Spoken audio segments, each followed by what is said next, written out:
Hello, my name is Kurt, and today I'll be talking about white women and just in general alt-right and stuff like that because it really caught my attention recently. Um, how some women, I'm not saying all women, but how some women lie about actually caring about the white race. And if you look into this alt-right movement, or if you pay attention, even you don't even have to listen to any movement. Me, when I walk around on a daily basis, I see, Mexican couples or even Mexican single mothers that had probably each child with a different father. You see two kids in the stroller, three kids holding her hand. She has like five kids in total, and she's only like freaking 23 years old. And you see the same thing with blacks. You see, four or five kids. Same thing with practicing Jews. Four or five kids. You look at white couples, or you look at just white people in general. How many kids? Not many. One or two maybe, if you're lucky. But most of the time, when I see white people, I don't see them with any kids at all. And this is the truth of the matter. Now, the funny thing is, this world is overpopulated already. And this whole plan to combat white genocide is to have more children. So you want to have more children and expose them to a world that you are not entirely 100% sure about. And it doesn't matter if you raise them in a, conservative Christian household or a Mormon household. The world is being affected by technological progression, first and foremost.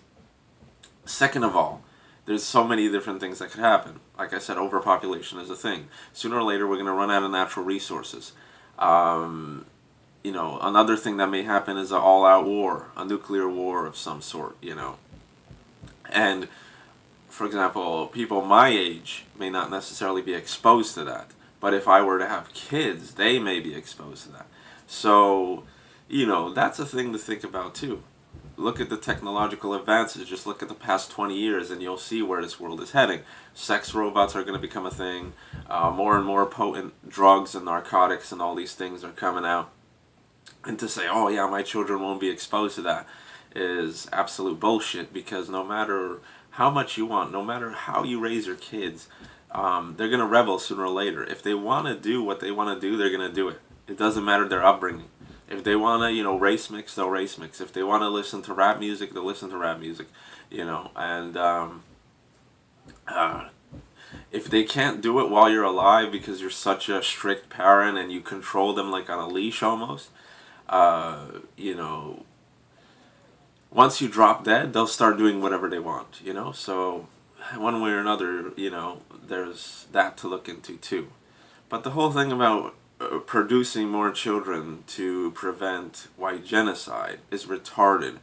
Um, I'm going to be a little controversial here, but I think the best way to prevent these sorts of things is to figure out a way to either eliminate those that are partaking in white genocide, so to speak, um, be it an all-out war or be it something else. But why would you, like I said, reproduce in an overpopulated world already? My idea would be to, cut down the population a little bit, through combat or through, what have you, and white genocide wouldn't be a problem anymore. And then, a white person could have one kid or two kids, whatever, and then it'll be successful. And we don't have to go wild, we don't have to go crazy with 5 or 10 kids, and putting pressure on our backs. And it's not about putting pressure on our backs, it's just, even if we have 10 kids, these other people are having 5 kids, 6 kids, whatever, and it's going to mix up eventually, unless you go somewhere where it's strictly white people, or you move into a country where it's strictly white people. And that's not really easy, and that's not really ideal, because times are a changing. um, so how do women lie about caring about this whole white genocide thing? First and foremost, women are followers and not leaders.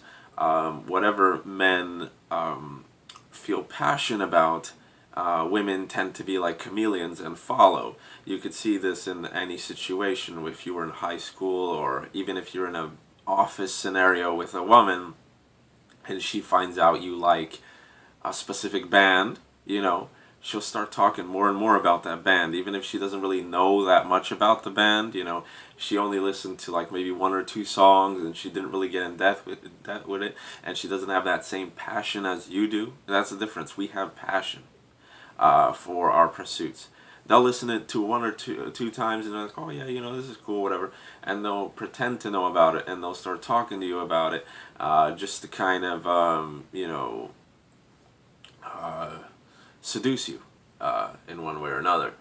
And this happens in all fields. So let's say I want an alt-right nationalist cutie, right?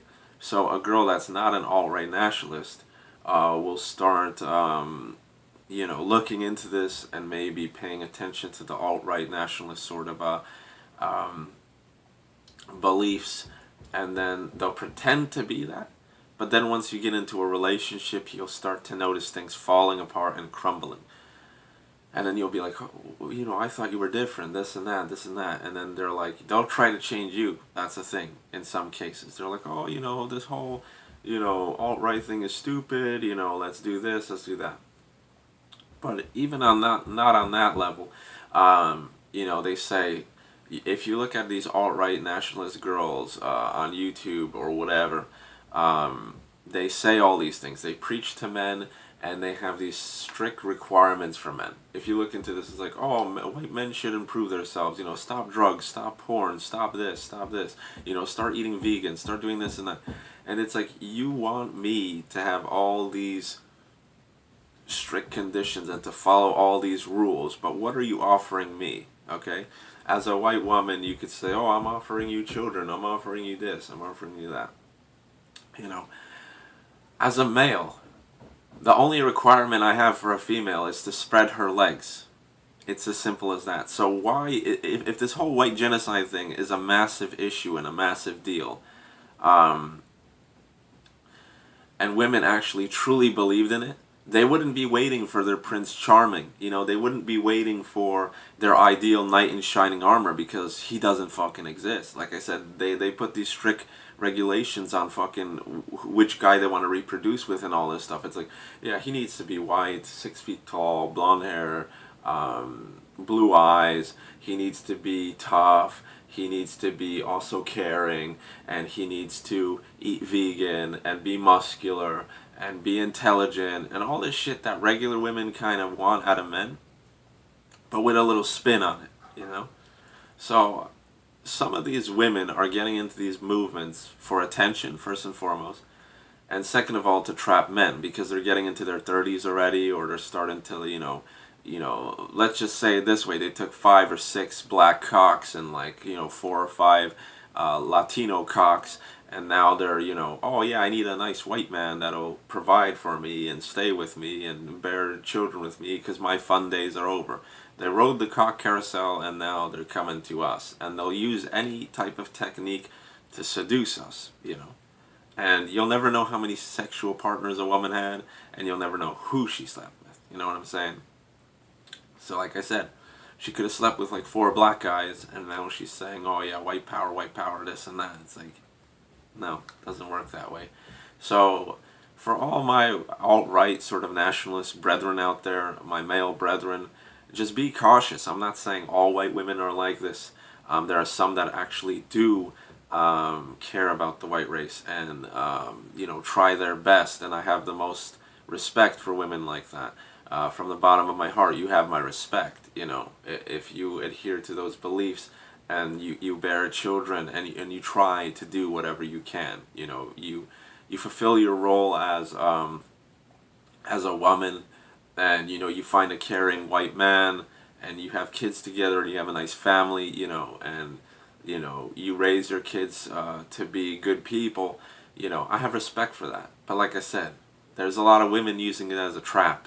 They don't really give a fuck, but they pretend to give a fuck. Like I said, it's as simple as that, guys. Anyway, thank you for listening. Take care.